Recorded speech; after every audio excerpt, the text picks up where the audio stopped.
It's hard to really verbalise what Emma means to me, really. I think she means the world to me, and no matter what happens, you know, in the games or moving forward in any football or in any life, she'll always be a massive part of my life, and I'll always think so highly of her and be so proud of her. We won a lot of trophies really together. We won the quadruple at Arsenal and then came back to Chelsea and won leagues and FA Cup titles here as well.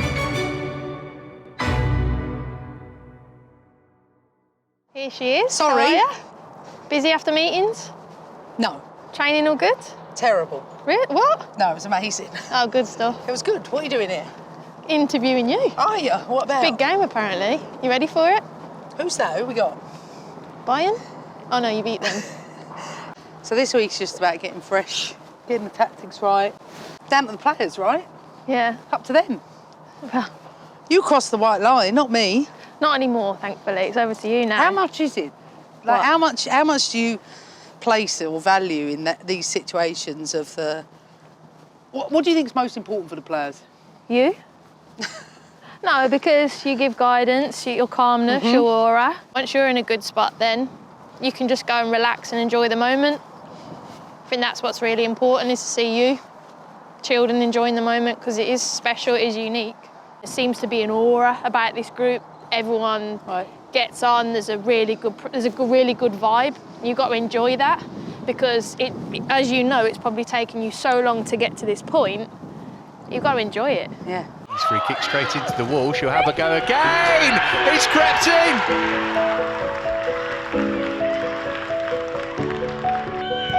Harder's free kick. Harder's header. Chelsea score. Kirby has done it, and there is no doubt now. Chelsea are going to the Champions League final.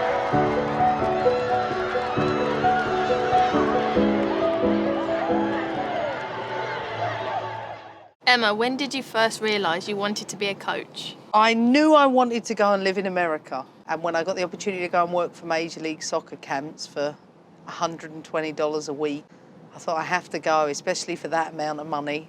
Then I went out there and spent my early 20s doing something that I never thought I'd do.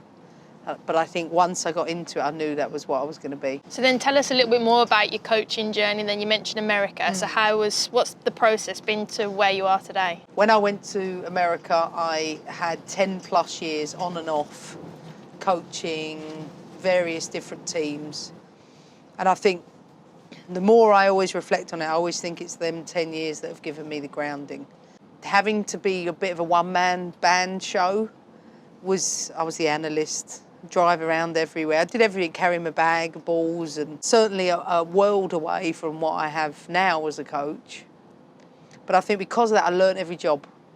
I'd be the first to say, show me this new software, I want to work on that, and then I'd bring that to my team, or I'd work on a lot of different visual presentations. And so I think I had so much of a grounding because I coached from such an early age. That's been the foundation for me going into my 30s. Who influenced you as a young coach? Who's been a major influence on your career as a coach? Well, I think Vic Akers for sure as someone I've looked up to, and for me in his winning mindset. I like the idea that he says, I'm going to give you the manual of how you can beat me, but I'll still beat you anyway. Right up my street. Can you explain what it is, who's in it, and what it means to you? Oh, wow. Oh, wow, look at that. Wow, that's a photo of me at, I don't know how old I am, 27, 28, with Vic Akers with 1, 2, 3, 4, 5 trophies. As you can see there. At the time, that's the Champions League one. This one. And the rest of them, well, we've got the Community Shield, so that's in the bag.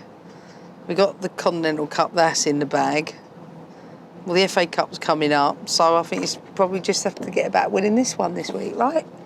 What does that photo mean to you, though, Emma? So many happy memories. Like, one of my favourite memories in coaching was that Champions League final, second leg at Boreham Wood, hands down.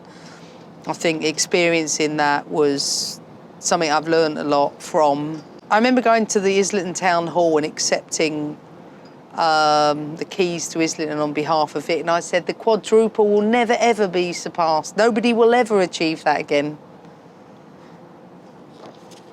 Never know.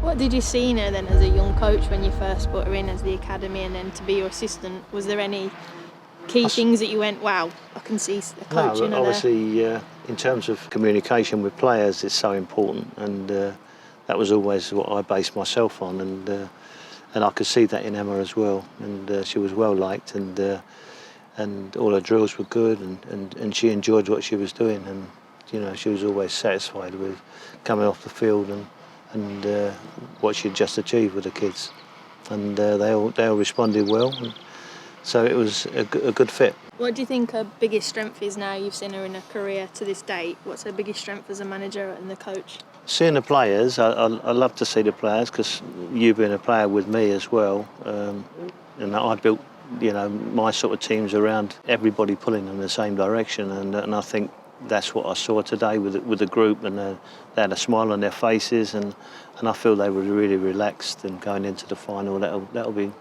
you know, paramount for me. And you know, the other team won't have that, and they'll fear the front two of our Chelsea.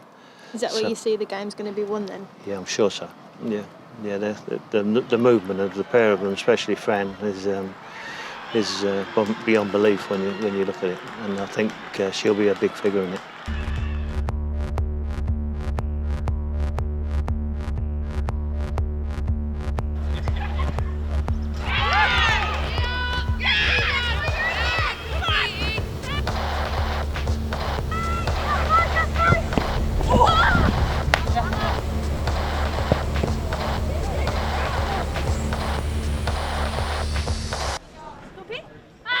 So the last time you were in a final was obviously you were assistant to Vic. What were your memories of that day?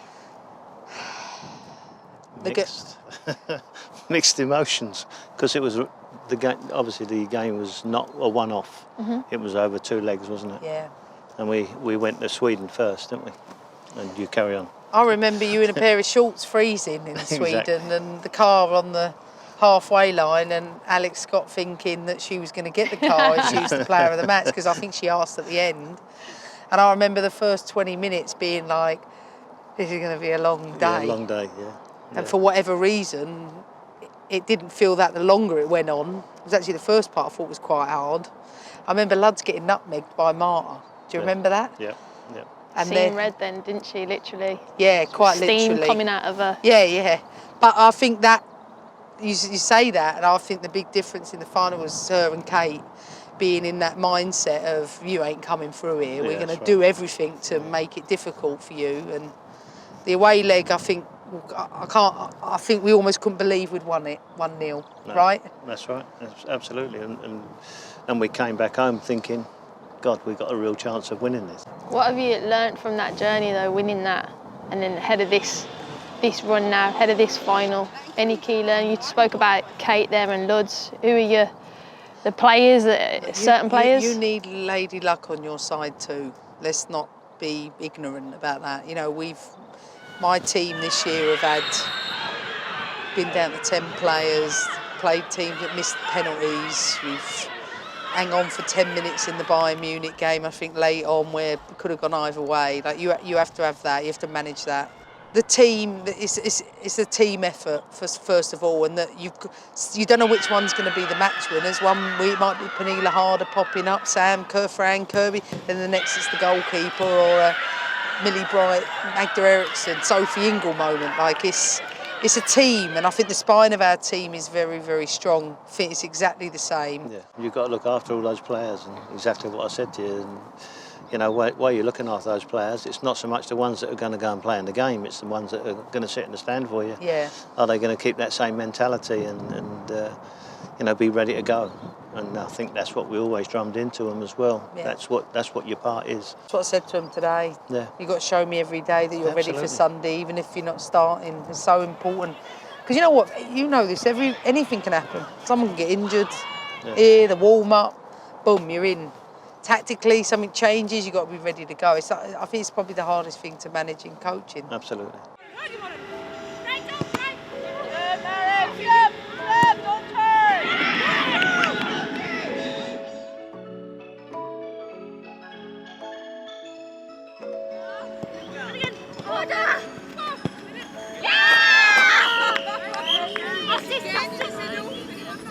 Emma, summarise the season for me.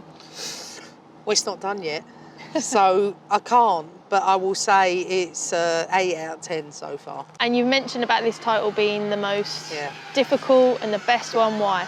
Because it was because of the amount of challenges. You think Man City, you've then got the amount of new players coming into Everton, Man United, the way they've strengthened Arsenal.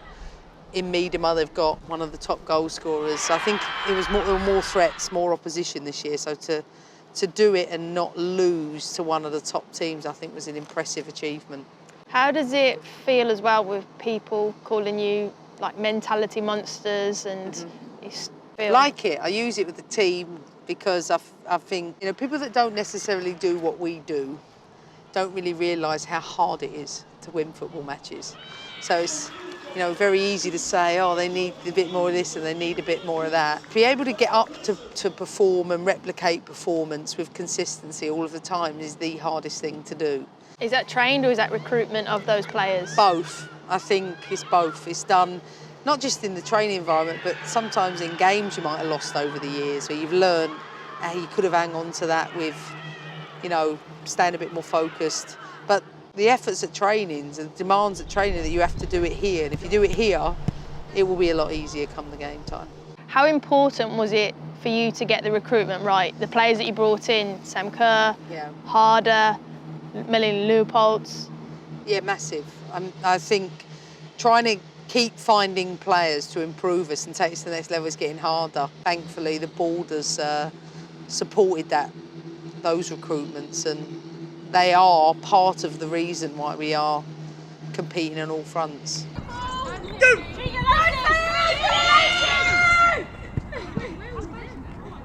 Come on! Can you make it up, Charlie? Go, quick as you can. Go, go, go, go, go! Come on, let's see some speed. How do you see the women's game evolving?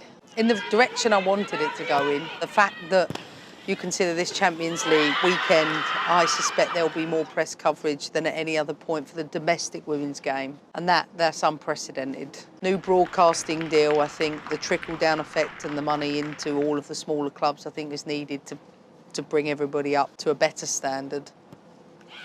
And I think now it's really about everybody growing accustomed to being in these positions and the pressures that come with it. You've seen the record number of sackings in the league, more than the men's Premier League.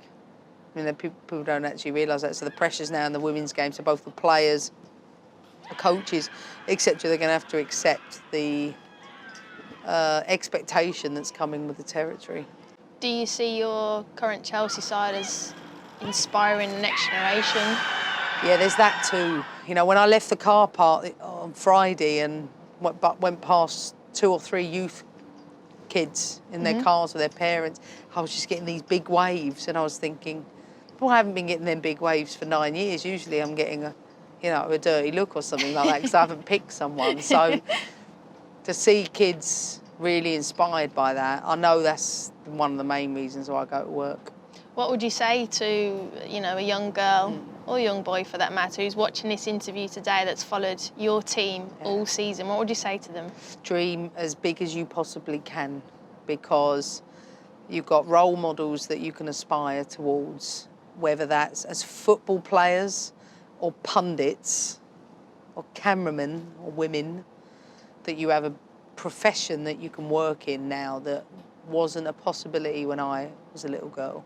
What would it mean to be the first female coach in 12 years to win the Women's Champions League? Truthfully, then we don't have to talk about me being a female or the female coach doing it after, and actually I'll just be a coach that won it. But if I were to become that, then I will make sure I use my platform to remind everybody what an amazing team we've got and that we've got to treasure them.